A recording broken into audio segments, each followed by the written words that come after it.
अस्सलामुअलैकुम, मैं चांद वेलकम करता हूं इलेक्ट्रिकल फंक्शंस यूट्यूब चैनल में। फ्रेंड्स, आज की इस वीडियो में आपके सामने रेफ्रिजरेटर मौजूद है। इसमें डैनफॉस कंप्रेसर है और ये ऑन नहीं हो रहा। इसमें रिले हमने इसकी निकाली है अभी। और रेफ्रिजरेटर का बेस्ट तरीका का जो होता है चेक करने का, वो ये होता है कि आप इसको शॉर्टकट यानी कि जल्दी चेक करना चाहते हैं तो ये रिले है, इसको आप निकाल दें। ठीक है, इसके कनेक्शन मैंने सारे डिस्कनेक्ट कर दिए हैं। जस्ट आपने सिर्फ एक अपने पास अलग से लीड रखें। अभी मेरे पास मौजूद नहीं थी तो मैं रेफ्रिजरेटर के जो वायर है उसी से ही चेक कर लूँगा। इसकी जस्ट जो मेन वायर है उसके दो थिम्बल्स हैं और शॉर्ट मैंने चेक की है, तीनों पॉइंट बॉडी के साथ शॉर्टेज नहीं है, आप इसमें कंटिन्यू दे रहे हैं।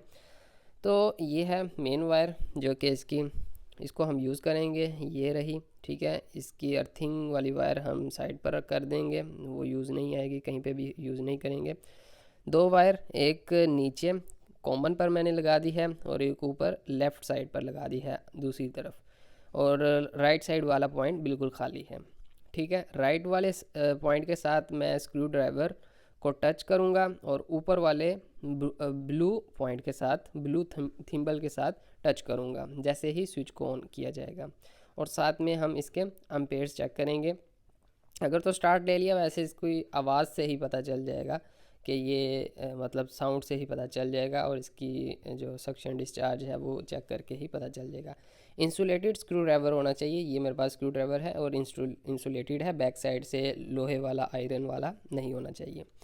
ठीक है, मैं ये आपने बॉडी के साथ स्क्रू ड्राइवर को नहीं लगाना और नीचे वाले पॉइंट के साथ भी नहीं लगाना। ऊपर वाले सिर्फ जस्ट दो स्क्रू हैं, स्क्रू शॉट बोल रहा हूँ, जो ऊपर वाले दो पॉइंट हैं जो उनके साथ आपने आपस में इसको टच करना है, फिर छोड़ देना है जैसे ही सप्लाई ऑन की जाएगी। ये देखें, अब हम इसको ऑन करेंगे। ठीक है, और ये ट्राई करते हैं। ओके, ये इसने झटका लिया और फौरी से ऑफ़ हो गया। फिर तो मैं इसको ऑफ़ करवा देता हूँ क्योंकि ये ऑन नहीं हुआ। इसको मैं 2 बार 3 बार पहले भी चेक कर चुका हूँ, लेकिन वीडियो को आपके साथ शेयर करने के लिए इसको कि ये फॉल्ट को कि आपको भी नॉलेज हो जो सीख रहे हैं अभी। तो हमने अभी आपके सामने डायरेक्ट चेक किया विदाउट रिले। ठीक है, वोल्टेज भी ठीक है, विदाउट रिले चेक किया और इसको 2-3 बार मैंने चेक कर लिया है। ये स्टार्ट नहीं ले रहा, डायरेक्ट स्टार्ट नहीं ले रहा, तो रिले के साथ तो वैसे भी नहीं लेगा। तो मतलब कि हमारा कंप्रेसर बिल्कुल डेड है। अगर डायरेक्ट स्टार्ट ले ले और रिले के साथ ना चले तो फिर हम जस्ट इसकी रिले न्यू लगा देंगे, मतलब फॉल्ट रिले का निकलेगा। लेकिन रिले इसकी बिल्कुल ठीक है, डायरेक्ट नहीं चल रहा कंप्रेसर। हम इसका चेंज करेंगे और ये जो फॉल्ट है सॉल्व होगा, कंप्रेसर चेंज होगा और इसमें गैस चार्ज होगी। तो फ्रेंड, इसके साथ साथ वीडियो तो ख़त्म हो गई, लेकिन जो पीसीबी कोर्स परचेज़ करना चाहते हैं वो ज़रूर हमारा पीसीबी कोर्स परचेज़ करें जो मैंने और आज़म भाई ने मिलकर बनाया है। इन्वर्टर एयर कंडीशनर का बेसिक इलेक्ट्रॉनिक्स का कोर्स 4000 रुपये उसकी फ़ी है, और साथ में एप्लीकेशन आपको फ्री में मिल रही है HVAC की, जिसमें एरर कोड्स वगैरह और बहुत सारी इन्फॉर्मेशन है।